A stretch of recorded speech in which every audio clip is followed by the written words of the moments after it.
अनाज मंडियों में धान का सीजन शुरू हो चुका है, लेकिन तैयारियों और प्रबंधों की बात की जाए तो अभी तक भी मुकम्मल नहीं है। वहीं सीजन के बीच में जिस तरह से अधिकारियों कर्मचारियों के तबादले किए गए हैं, उसने भी मंडी व्यवस्था को पूरी तरह से बिगाड़ के रख दिया है। आज के दिन घरौंडा अनाज मंडी और करनाल अनाज मंडी में मार्केट कमेटी के सचिव जो हैं वो पद खाली है। इसके अलावा 1.5 दर्जन से करीब जो कर्मचारी हैं उनके भी तबादले हुए हैं। ऐसे में मंडी की व्यवस्था पूरी तरह से प्रभावित है। कुछ किसान हैं जो यहाँ अपनी फसल लेकर आए, उनसे बात कर लेते हैं कि क्या कुछ मंडी की व्यवस्था है, कितनी दिक्कतें हैं उनको फसल बेचने में आ रही है। क्या नाम है आपका? मेरा नाम कृष्ण लाल है जी, गांव फरीदपुर, तहसील घरौंडा, जिला करनाल। हम रोज ट्राली लाते हैं। मेरी 28 किले अपना जीरी की फसल है जी। हमारे को यहाँ आने में इतनी परेशानी हो रही है जी। हमारे माम ने रजिस्टर्ड करा रखे है। ये कहते हैं पोर्टल तुम्हारा, पोर्टल में रजिस्टर्ड उठाता ही नहीं, पोर्टल तुम्हारा उठाता नहीं। हम मार्केट कमेटी फैक्ट्री के पास चले गए जी, SDM के पास हो गया है, तहसीलदार के पास हो गया है, नुका जी हो जाएगा, हमने कर देंगे जी। हम यहाँ परेशान, हमारी 200 रुपये क्विंटल कम रेट पे माल उठा रहे हैं जी। हम इतना दुखी हो रहे हैं हद से ज्यादा जी। तो फसल काट चुके हैं आप लोग? फसल आधी कट चुकी है, आधी रह रही है जी। तो फिर अब कैसे करेंगे? क्या करेंगे? अब क्या करें जी? अब कैसे करें?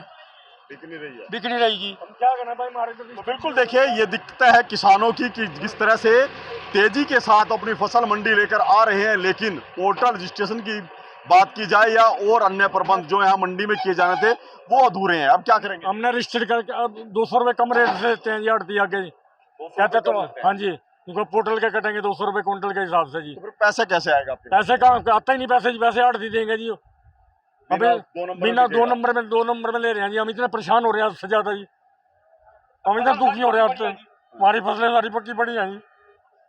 देखिए, किसान का ये दर्द है कि फसल जो है रजिस्ट्रेशन कराया था, लेकिन अब उन्हें गेट पास नहीं मिल रहे। और इस सीजन के दौरान जिस तरह से अधिकारियों कर्मचारियों के तबादले हुए हैं, उसने भी किसानों की जो है दिक्कतें बढ़ाकर रख दी हैं।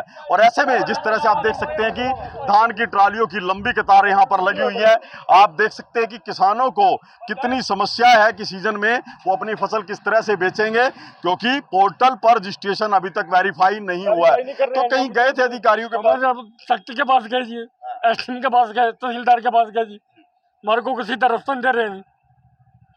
नुकसान हो गया, बहुत नुकसान हो रहा है, हजारों रुपए का नुकसान हो रहा है रोज। देखिए, किसानों का आरोप है कि पोर्टल रजिस्ट्रेशन नहीं हुआ। ऐसे में आड़ती उनकी जो फसल है वो 200 रुपए कम खरीद रहे हैं, जिससे किसानों को मोटा नुकसान हो रहा है। लेकिन उनकी सुनने वाला कोई नहीं है, क्योंकि दफ्तरों में अधिकारी अभी अपनी सीट पर नहीं बैठे हैं। उनका तबादला जो है हो चुका है और यही समस्या करनाल जिले भर की मंडियों में बनी हुई है। और ऐसे में जिस तरह से सीजन की बात की जा रही थी, तैयारियों की, प्रबंधों की, वो अब तक पूरी तरह से फेल साबित हुए हैं। करनाल से महेंद्र सिंह, इंडिया न्यूज हरियाणा।